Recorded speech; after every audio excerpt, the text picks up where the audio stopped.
collection of eigenvarieties in coherent cohomology. Okay, so thank you very much. Okay, so let me first sketch the program of what we are going to do. So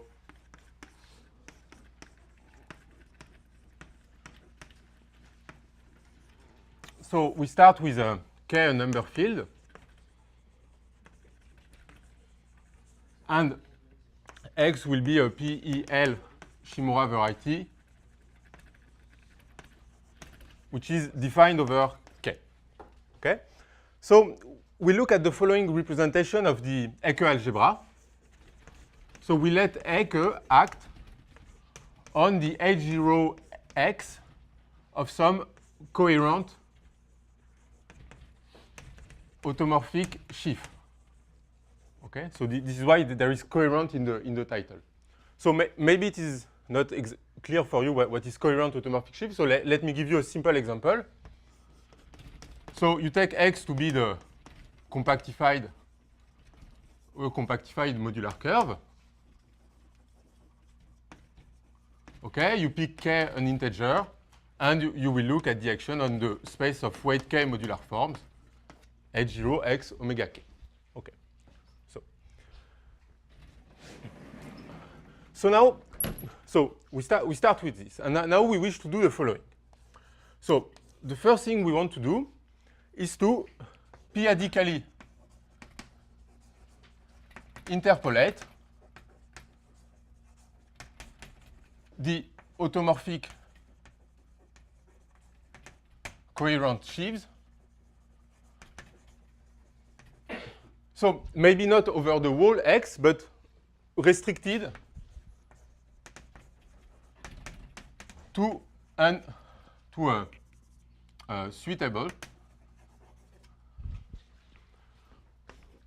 open rigid subspace of X rig. So X rig will be the rigid space associated to X. Okay? So we'll have like a family of sheaves, and then we will be able to define. So we'll be able to define over-convergent modular forms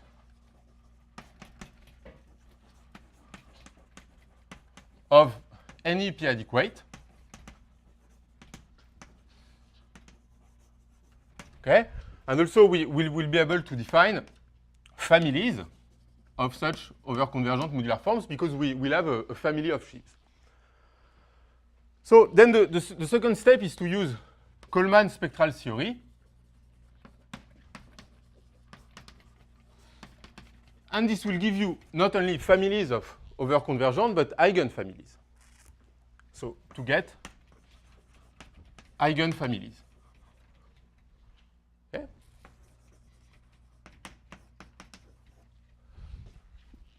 So this will give us eigenfamilies of over-convergent modular forms. And then the last thing we will need to do is to somehow be able to identify classical modular forms among over-convergent modular forms. So we need to prove a small slope forms, so small slope over-convergent forms, are classical theorem.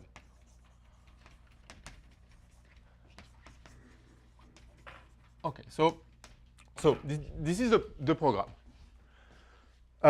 So before I give some more details, I just want to make a couple of remarks. So the first remark is that this is the coherent counterpart to the cohomological construction.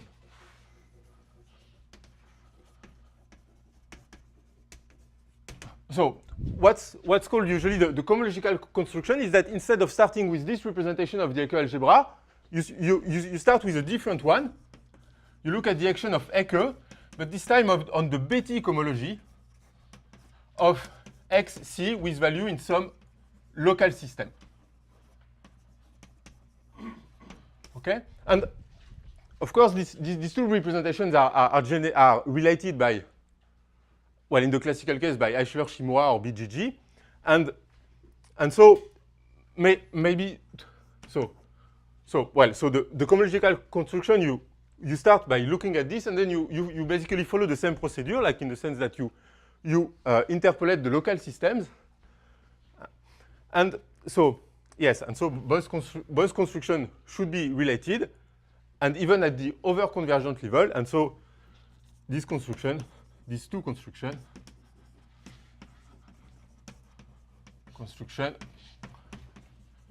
should be related by over-convergent Eichler-Shimura.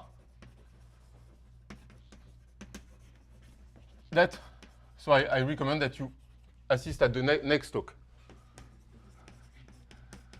by Adrien. Okay, so this is the first remark.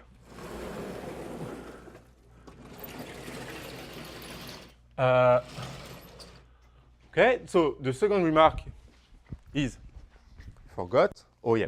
So it is that in the ordinary case,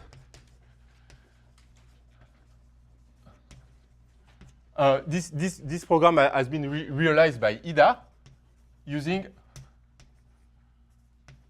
p-adic modular forms, which are functions on the Igusa tower. P-adic modular forms. Okay, and somehow what we're doing, if you know well this theory, is just like to over-converge everything. Okay, and last remark is that, so on modular curves,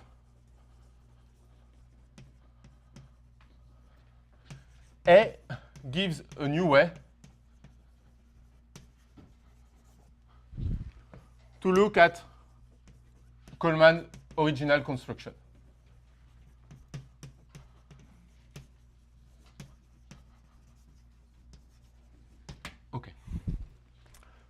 Okay. So now I'd like to give some explanations and some details in maybe the key point in this program, which is the possibility to p-adically interpolate these automorphic coherent sheaves. And I'd like to explain it in the simplest possible case, which is the case of modular curves. Okay, and I hope we can understand this. So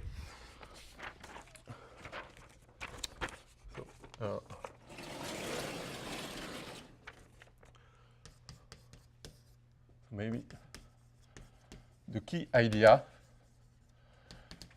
in the modular curve case.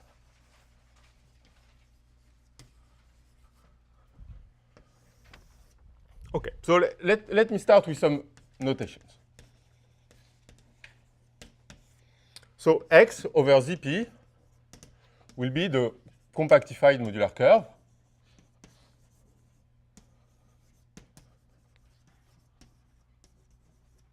of level gamma 1 of n, and n will be prime to p.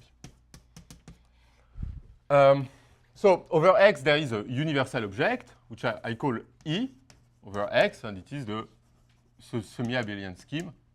I mean, so it extends the universal elliptic curve. Okay? So there is a unit section, which I call E, and there is a conormal sheaf, which is the pullback along the unit section of the sheaves of relative differentials, and we denote this by omega E. So this is the conormal sheaf. Okay, so now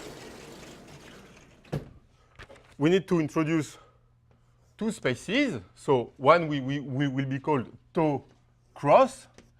Inside tau, and they live over X. So what is tau cross?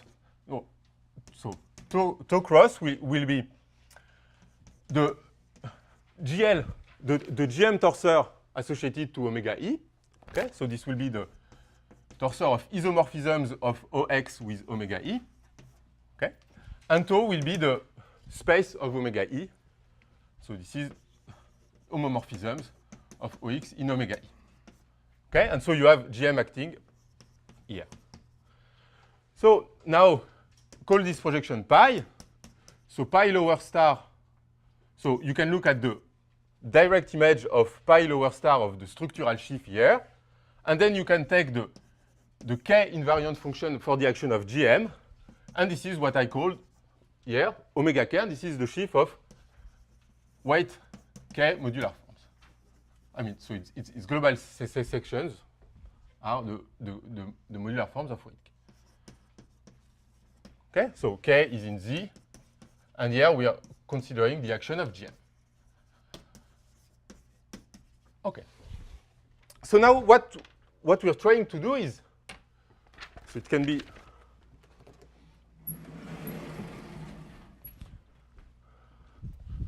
so we can now rephrase it, okay, in a more precise way.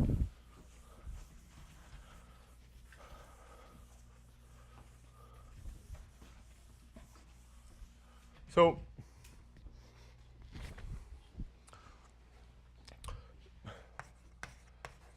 p-adic interpolation. So this is what we're trying to do. So let's see what's the problem and what's like a naive approach. So the weight space is denoted by W, and it is the homomorphisms from ZP star to CP star. Okay, the group homomorphisms, continuous.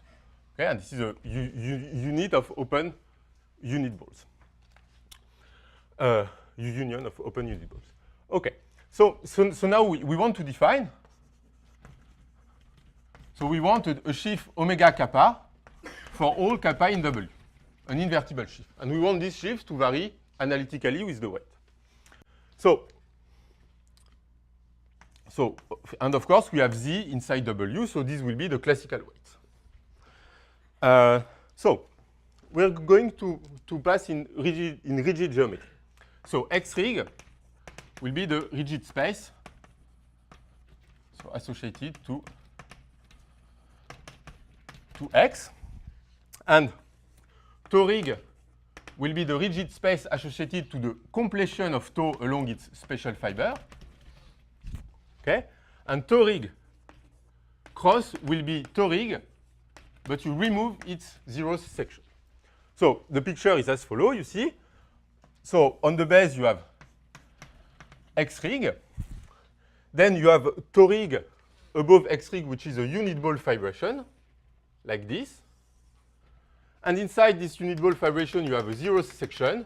And tau rig cross is tau rig, and you removed the zero section. Okay, so X rig, at the level of X rig, you're parameterizing elliptic curves over OK plus some data. And at this level, you're parameterizing elliptic curves over OK and a differential omega, which is integral. So in omega E.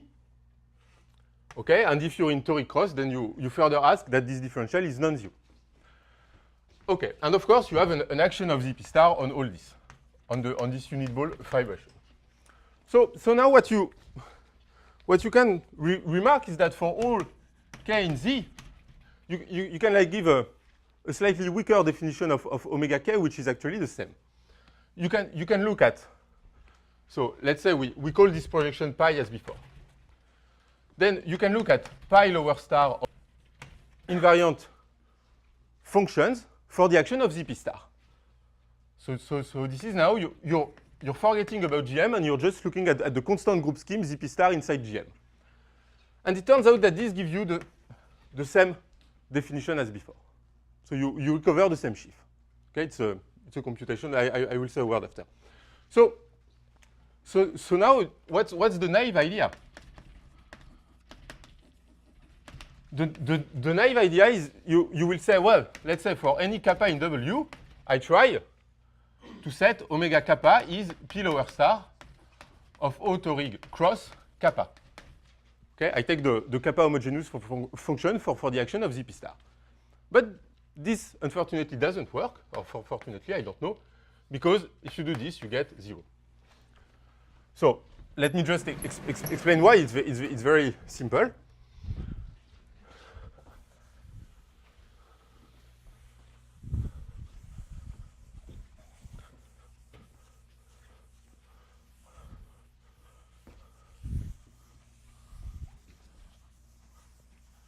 So what are the fibers of this sheaf? Well, the fibers, they are precisely the set of function phi from the unit ball removed by 1 point, okay, two CP which are analytic and which satisfy the functional equation that phi of lambda minus 1 z is equal to kappa of lambda phi of z for all lambda in ZP star. Okay? And this space is 0 if kappa is not an integer. Okay? And it's one-dimensional if kappa is an integer, and it's generated by the monomial z goes to zk. So somehow this, by this an action of CP star, it's really like an action of CP minus 0. Is that right? Sorry? There's an action of ZP minus 0 somehow? Yeah, you could take a bigger group if this is your question. Yeah. But that's related to why it's finished. Sorry, this is related to? Kind of why this is equal to 0. Yeah. So, but what's nevertheless true? Now you take any kappa. So kappa is a character from ZP star to CP star. And actually, what you know is that there exists a W strictly positive such that this character admits an extension to a character of ZP star times 1 plus PW OCP, like this. In other words, kappa is not analytic. I mean, it's not enough analytic, but it's locally analytic. And now you just, and so this has the corollary that now if you look at the function phi, but not on this big analytic space, but on a smaller one of this type, okay, into CP, which satisfies the same functional equation, so phi lambda minus 1z is equal to kappa of lambda phi of z, then now this is CP kappa tilde. So this is one dimension. So because of this, you see what we need to do to have analytic functions, I mean to have a non-zero sheaf, it's just that we need to cut a subspace in toric cross. I mean, toric cross was too big. Okay, so we need to cut a subspace, in toric cross. And of course, in a reasonable way, so that we have then afterward, I mean, action of Eque operators, and I mean, you cannot do like an arbitrary thing. Okay, so we have to be reasonable. So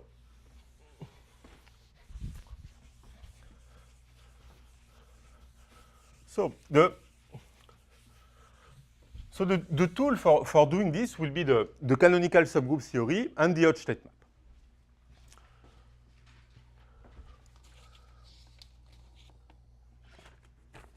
So this is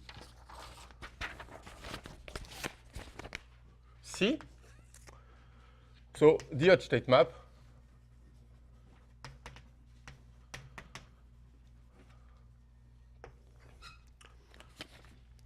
so let me recall that if J over S is a finite flat group scheme, okay, S is any base, then you have a Hodge state map of FPPF abelian sheaf from G dual, so this is the Cartier dual, to omega G, and omega G is the conormal sheaf. Okay, and namely if you have an homomorphism from G to mu P, okay, over some S scheme T, then you map it to phi upper star of dt over T, where dt over T is well, it's not mu P in general, it's GM, and where dt over T is the canonical differential on GM. Okay, so this is the main tool. So now let's see how we can use this using the canonical subgroup CO.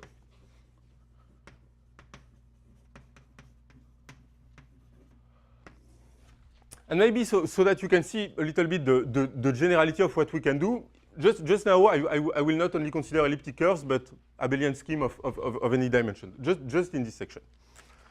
So R will be a normal, admissible, okay, algebra. Okay, so what does it mean? It is a quotient of a ring of restricted power series, okay, which is okay flat and normal. Okay.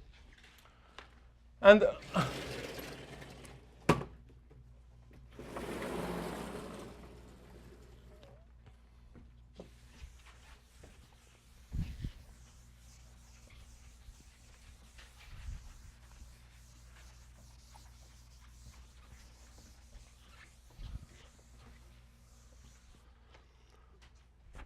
Okay, and so we will consider over S, which will be just spec R, a G-dimensional abelian scheme. Okay, so, well, we'll need a valuation. So there's a valuation V from OCP to R union infinity, okay, which is normalized by valuation of P is equal to 1. And we get what is sometimes called the truncated valuation, which goes from OCP over POCP to 0, 1, and which is defined as follows. So I still denote it by V. So if you have a non-zero element here, you just take the valuation of a lift. And if you have a 0 element here, you just map it to 1. Okay. So S rig will be the rigid space of S. And we have another function which is called the, maybe I will go somewhere else. So which is called the Hodge 8.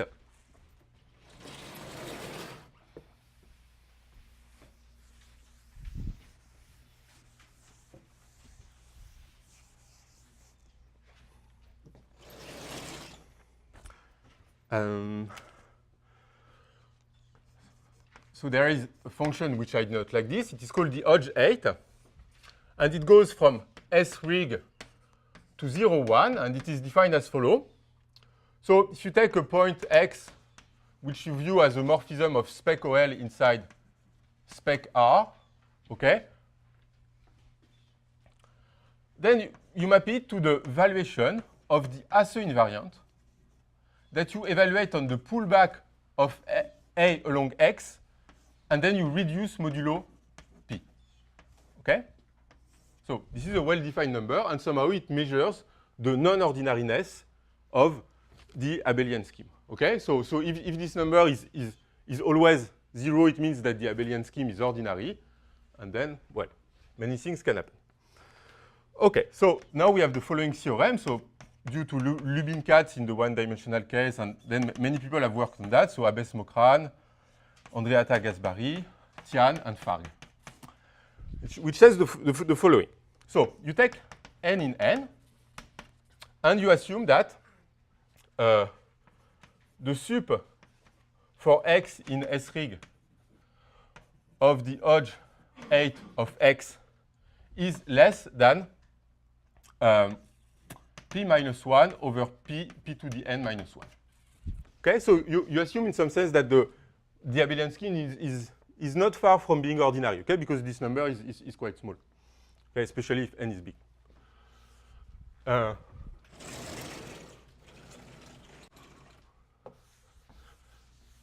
Okay, and then it says the following.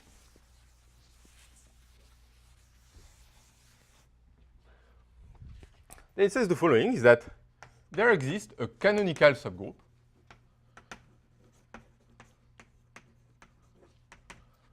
okay, that you call Hn, which is inside the Pn torsion of A at the level of the generic fiber, okay, and which can be characterized as follows.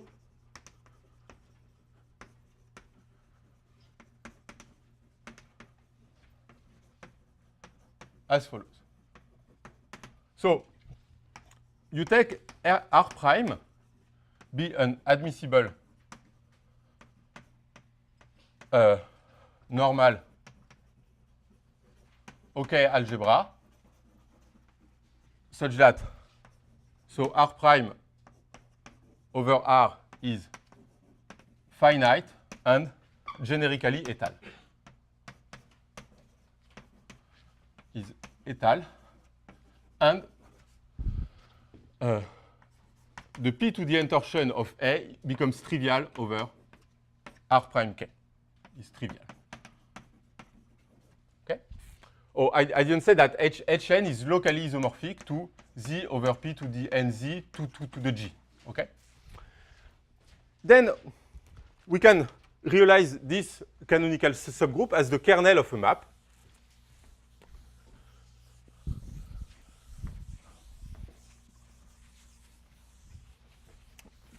So as follows. So there is a map. So then we, let's say, erase this as well.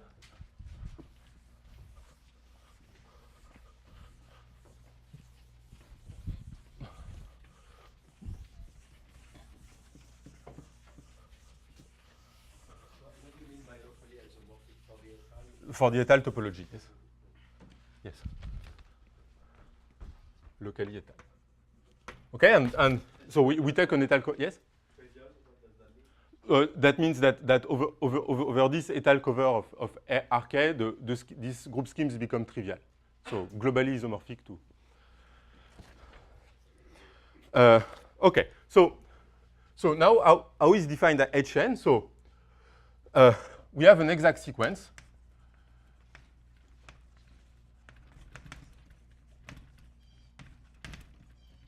So 0, Hn of R prime, well, which is the same thing at Hn of R prime k. A to the p to the n of R prime. Then you take the Hodge state map and you go to omega A of, so this is the conormal sheaf of the p to the n torsion. And this is an R module, and you tensor it by R prime over R. Okay? So this defines Hn. And this sequence is not far from being exact. So it's exact in the ordinary case, and its co-kernel is controlled as follows. For any x in S rig, point x is equal to the Hodge 8 at x over p minus 1. Okay? So when the Hodge 8 is 0, then this map, well, I should say of the, you have to tensor this map with R prime, okay? So it's of Hodge state tensor 1. Okay. All right. So now let's conclude with a remark. Suppose that A is principally polarized at P. Then what you get, then it is also prove that in that case the group Hn is totally isotropic. You mean the valuation of the determinant of the Hodge state? Yes, thank you. Thank you. Then so in that case Hn is totally isotropic. And so actually what you get is an Hodge state map from Hn dual of R prime to omega A to the p to the n tensor R prime over R. Okay? And so we're going to use this map now. And you mean that Hn is isomorphic to mu pn at some level? Yes, but we're at the level of the generic fiber. So mu pn is also isomorphic to z over p to the n z. We inverted p. Oh, sorry. Yeah. But it's true that if it's ordinary and if we over the integers, then Hn is locally isomorphic at an integral level to mu p to the n, to the g. Yes. Okay. All right. So, okay. So now we really need to have this map in mind. Okay, and we're going to use it.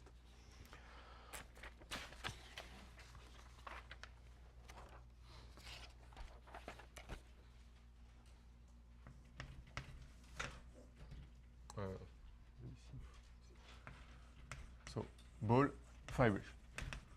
So we're going to use it to cut subspaces inside this tau rig cross. Okay? So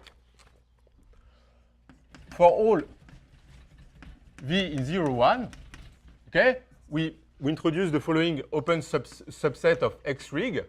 So X of v, and it is the set of X in X rig, such that the Hodge 8 of x is less than v.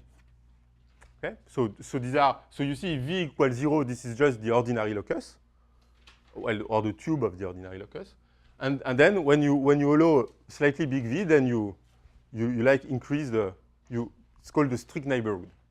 Okay, somehow it's you're entering the super singular disk. Okay. So, theorem. So for all n in N,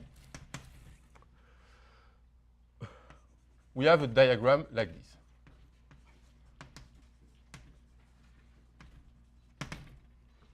So, Fn is a subset of Torig cross.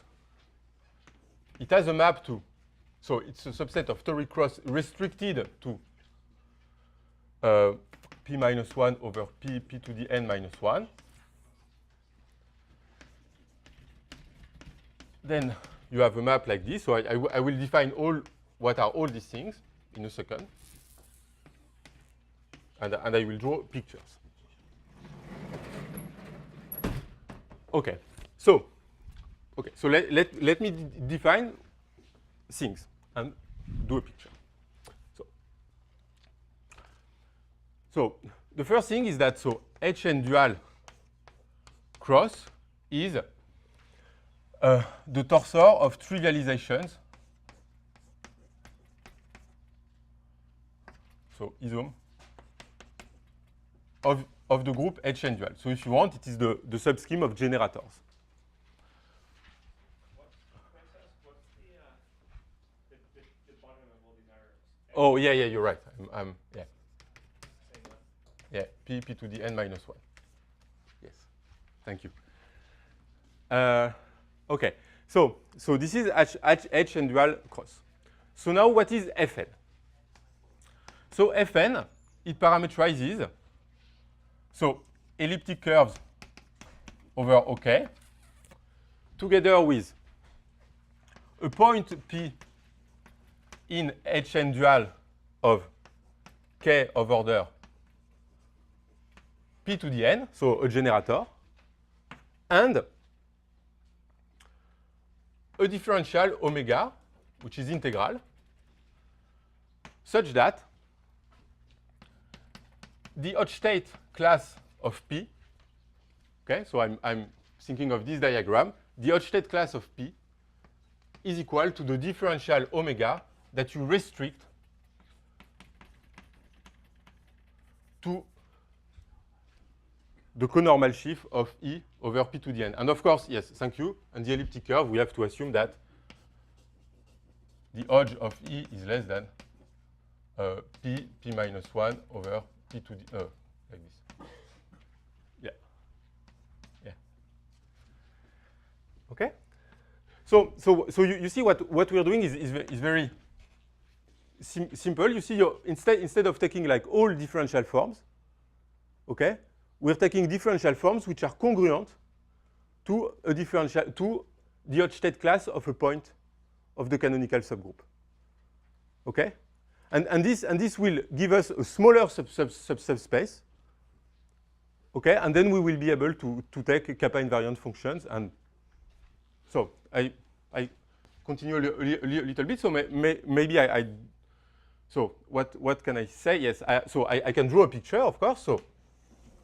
So here we have X rig, okay, and somehow we've taken some open subset, so X rig of V.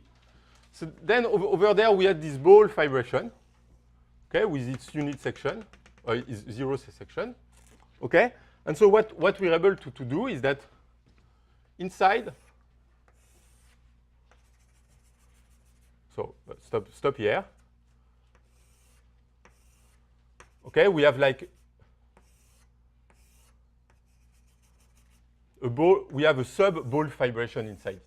Okay, these are balls. So I can say a little bit more. So you see, because of this condition, Fn is locally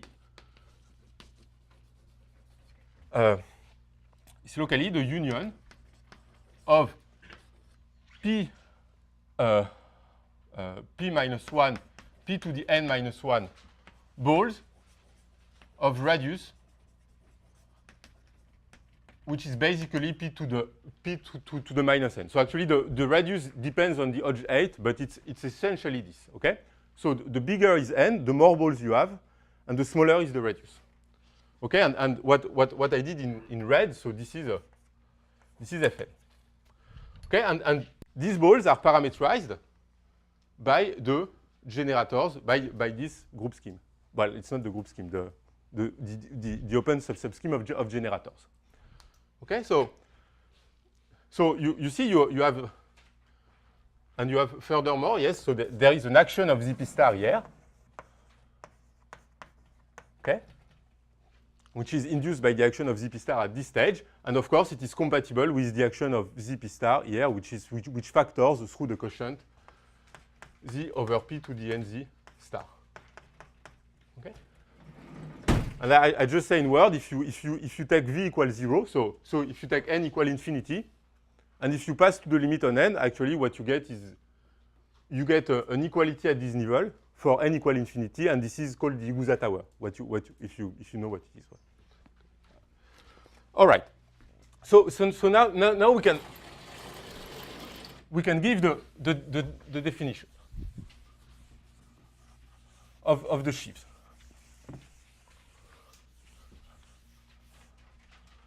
So we still call this map pi. And so definition. So we take kappa in W. And so what I say is that if n is big enough, and the big enough depends on kappa, and you cannot find a uniform n for all kappas, okay, then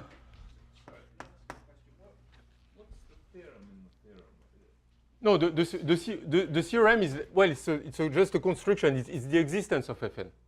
Okay, I mean, well, maybe it's yeah, okay, well, it's not a theorem. It's just a remark, if you want. So remark that there exists an Fn which satisfies all these properties. But, well, you have done to do things a little bit more carefully. You cannot just give, I mean, I just described the point, so you have to check that it's really, I mean, this map is, well, I mean, there are a few things to check, but if you want, it's a remark. Okay. So definition. So let kappa in W, and you take n big enough. Then if you look at P lower star of O Torig cross, oh, sorry, not this one, now, Fn. And then if you take the kappa invariant functions for the action of ZP star, now you get an invertible sheaf called omega kappa, and which does not depend on n, which is big enough, depending on kappa. Okay, so now we can give so we have this definition. So now we can define m kappa dag, so which will be the inductive limit as v tends to 0 of the h0 of x of v omega kappa, and this is the space of over-convergent modular forms.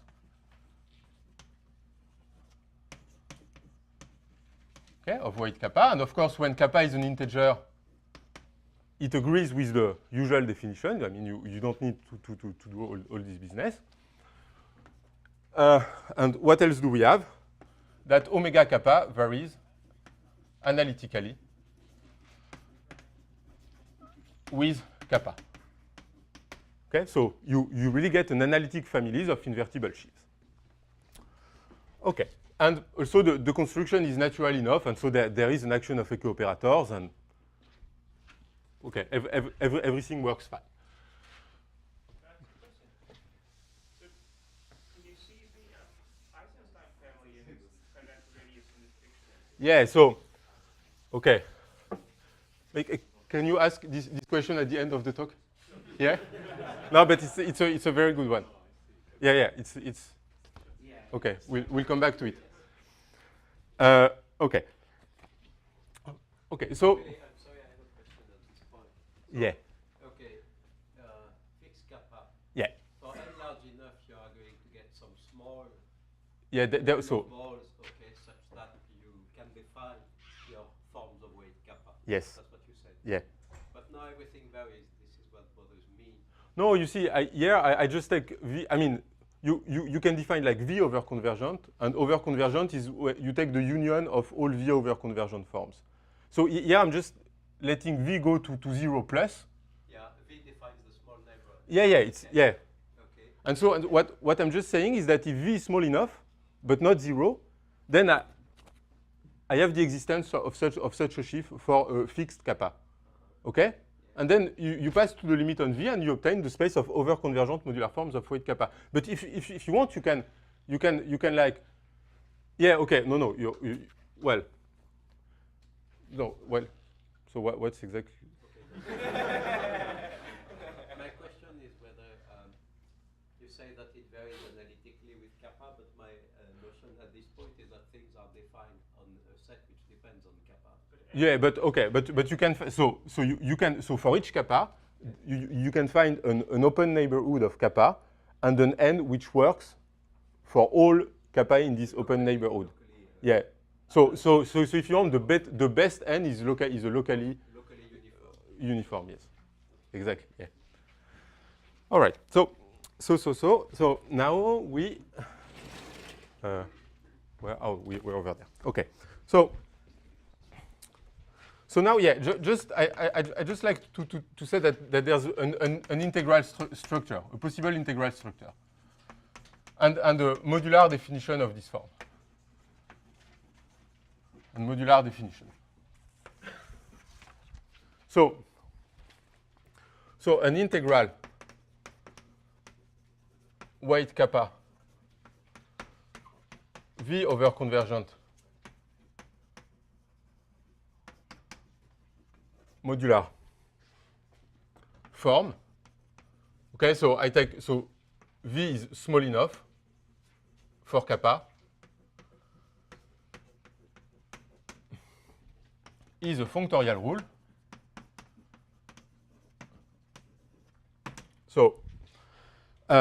So call it F. So which is defined on triples E over R, omega P, and you associate to it an element of R. Okay? So this is an element of R, and which satisfies the. So let me define what are the triples. So this gives you an. So what are the triples? They are.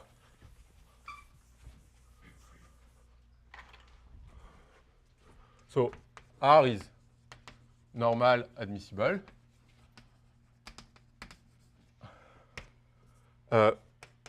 E, so we have the sup of Hodge, which is less than V. We have that we have differential omega integral, and P, which belongs to H n dual of R, is of order P to the n.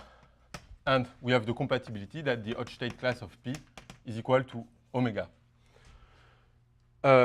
Okay, and we want the functional equation f of E over R lambda minus 1 omega lambda minus 1 P is equal to kappa of lambda f of E over R omega P. Okay, so this gives you an integral structure which I believe is different from the Q expansion. Okay, so this is okay. So this is fine. So now I'd like to explain generalizations. Okay. Is it an actual kind of formal scheme that's underlying it? Yeah. So actually, yes. So actually, this means that you can find an integral model for x of v, and that you can find a sheaf whose generic fiber is omega kappa and which is defined on x of v, on this formal model. And this formal model is defined by taking an admissible blow-up along an ideal that can be described, and an open subset of an of. Yes. But how does it vary as you vary v? How does it change when you vary v? What the? How does this integral structure when you vary v? How does it change? It will change, but no, it will. Yeah, I think. Compact maps on the Banach spaces. Yeah. It changes a lot. Yeah, it changes a lot. But it has this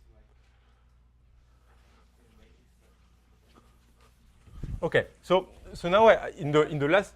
And Yep. by the condition Hodge theta P equals omega, you mean restriction of omega. Yeah, thank you. Okay, so now in the last 15 minutes, I would like to explain the generalizations of this, and maybe in the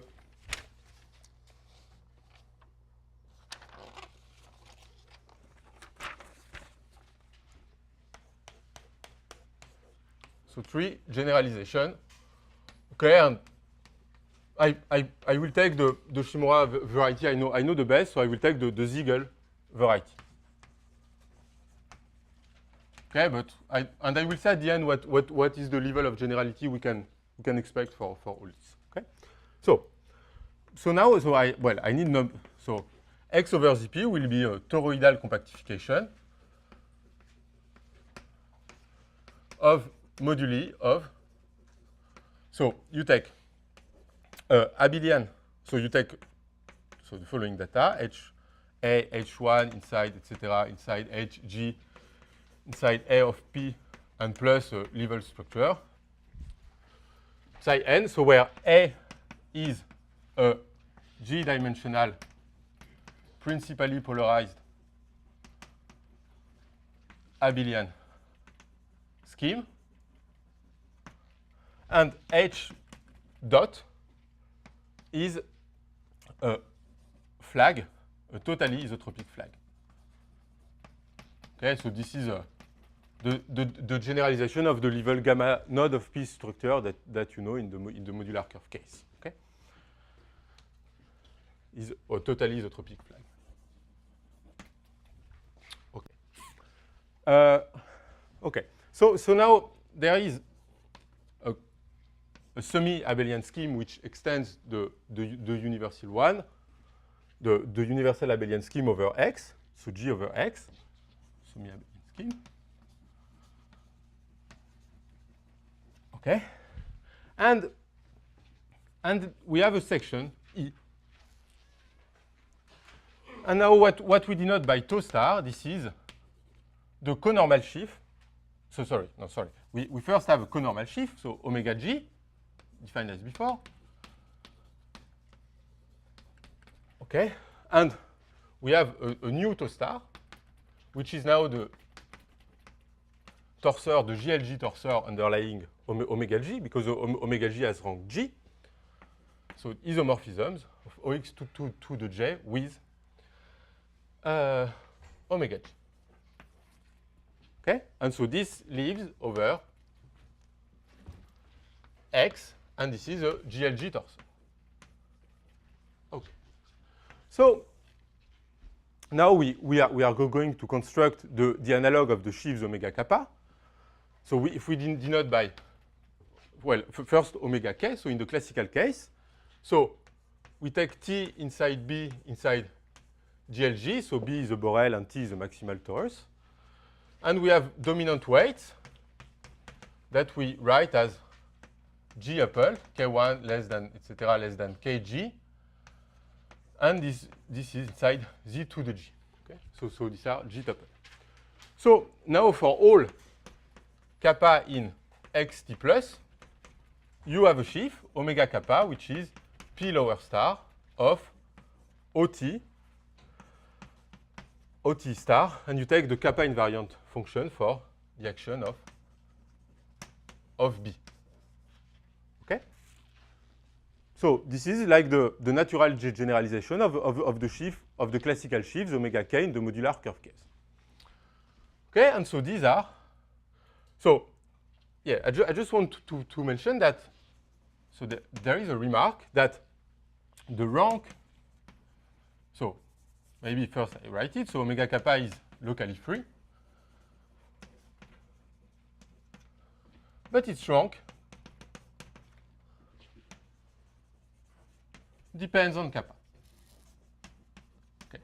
Because indeed, this sheaf omega kappa is locally for the Zariski topology the induction from the Borel to GLG of the character kappa. Okay? And this depends on kappa if G is at least 2. So it will be well, there is an extra complication, right? Because it's not clear how to interpolate sheaves of non-constant rank. Okay.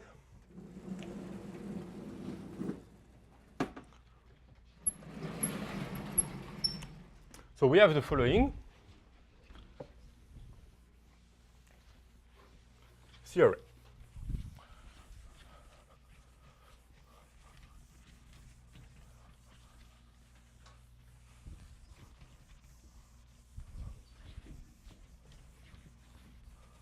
And yes, of course, the global sections of the sheaf omega kappa, these are the Siegel modular forms of weight kappa. Okay. So, theorem. Okay, so now the weight space is the homomorphisms from T of Zp into Cp star. Okay, so this is a union of G-dimensional balls. So now for any kappa in W, there exists so VW in R plus star. So V is small enough. W will be big enough. And we have a Banach sheaf. So I will say in a second what it is.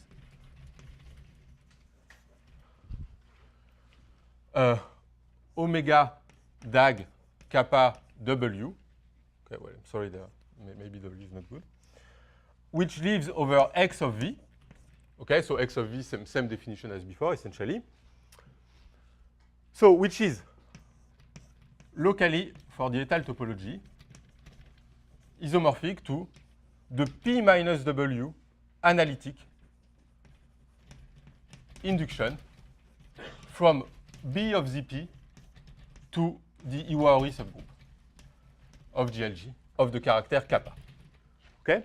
So, you see, the thing is that you cannot expect to interpolate these representations, but it is known now what to do. I mean, you cannot interpolate them directly. But so what you do is that you take an induction from the Borel to the Iwaori, smaller subgroup, and you take an analytic induction. Okay? And then this space now, so it will be a Banach space, infinite dimensional, but it will not depend on the weight. So there will be an action of the Iwaori subgroup that will depend on the weight, but this space won't depend on the weight. And so what we call a Banach sheaf is a generalization of a coherent sheaf, but it means that the value of this sheaf on affinoids will be a Banach module. Okay? It's no more a coherent module. Okay? And you still ask that restriction maps between two affinoids are isomorphism, but you have to take the completed tensor product. So this is the definition of a Banach sheaf. Okay, so we have these like big sheaves. So now what we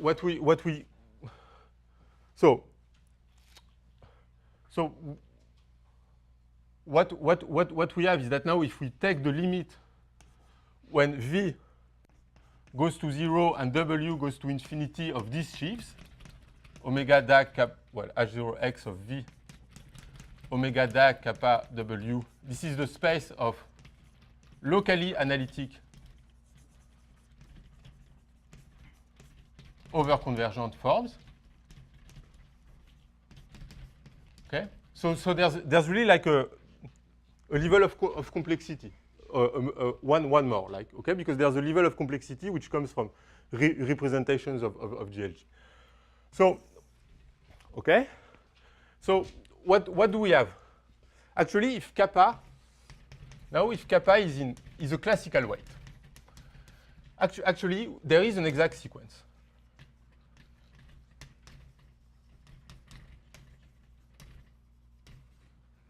So 0, omega kappa restricted to X of V. So you take the classical sheaf, and then you can embed it into the omega dag kappa W.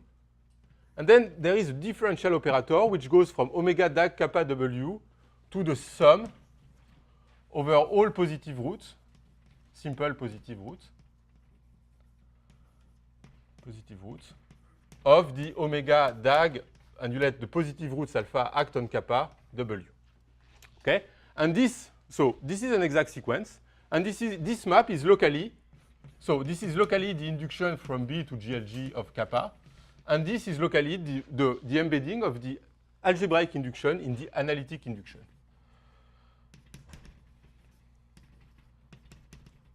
Okay? So somehow we like found the resolution of these sheaves by these big ones, and this big one interpolate. So this is maybe the last point, is that omega DAG kappa W vary analytically with kappa. Okay? And so we can define families. So, okay, so now I will give a theorem which is maybe not a remark.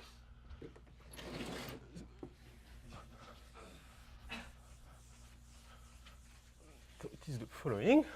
Sorry, quick question. Yeah. W lie in R plus X. What is R plus X? R plus X. V and W are members of R plus X. R plus star. What does that mean? Like this. Oh. Okay, so theorem.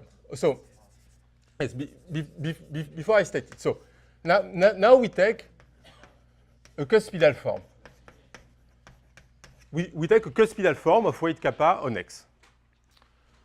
And we suppose that it is eigen for the action of HNP tensor UP. So what is HNP? This is the unramified Ecke algebra outside NP, the abstract Ecke algebra. And what is UP? This is a polynomial series ring, polynomial rings, UP1, etc., till UPG. Okay? And this is the dilating Ecke algebra at P.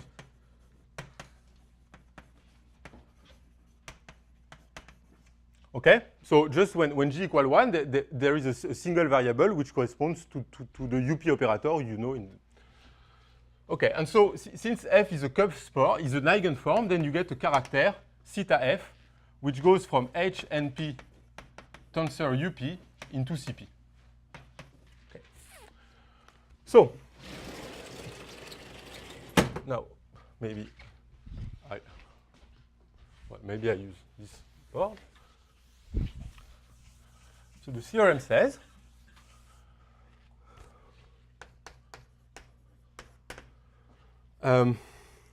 so that there exists an open subspace of the weight space W, and the weight map W, so U an open subset of the weight space, and the map W between a rigid space XF to U, okay, and the point XF in big XF, which maps to kappa, which is in U. So where? So first, the geometry. So the geometry says that W is finite map, surjective, and that XF is equidimensional of dimension D.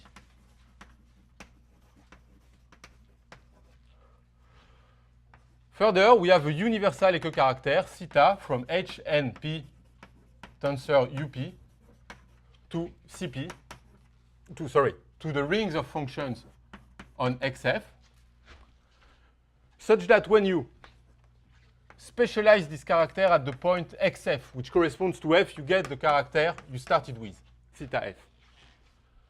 And so maybe I finish over there.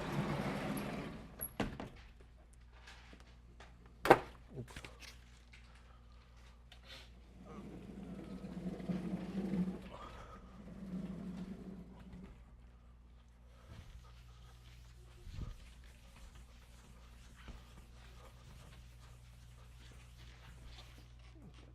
And so now what?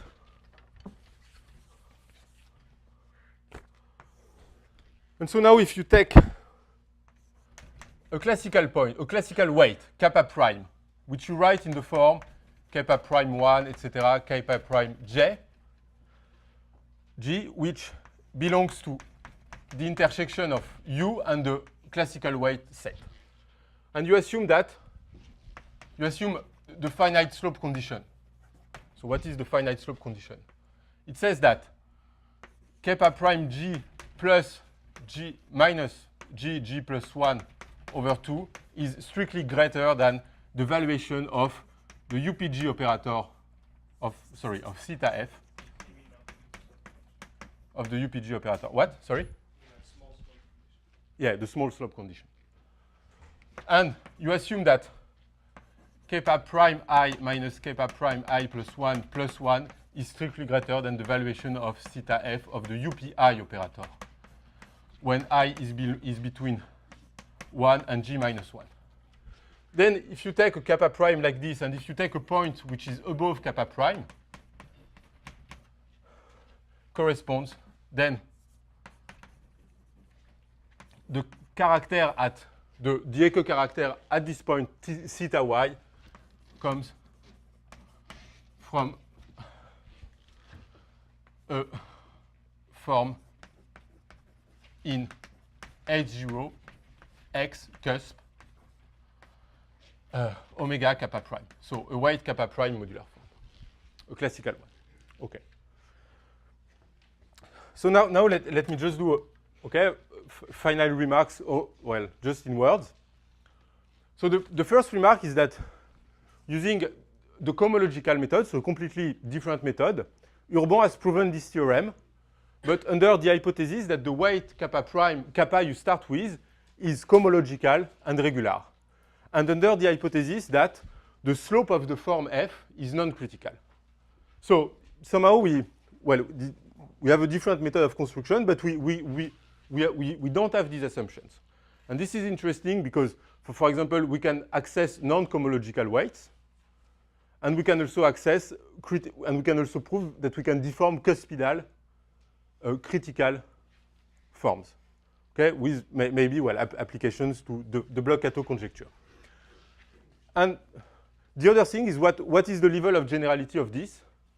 So the construction of XF only needs the existence of a canonical subgroup. And this existence is provided when the ordinary locus is dense in the PEL Shimura variety modulo P of level prime to P. And so this means that we have to assume that P is split in the reflex field by the theorem of Vedorn. The second thing is, when do we have proven the finite slope forms are classical theorem? So we have proven it for all PEL Shimura varieties of type A or C when P splits the PEL data. So this is what we call the split case. And also in the simplest non-split case, which is the case of Hilbert modular forms, provided that P is unramified in the real multiplication field F. Okay? And I just want to mention that Tian has independently found a proof of this in the quadratic case. And also that maybe Jovita and Andreata have a different approach to these questions, but maybe Adrian will say something in his talk. So I thank you very much.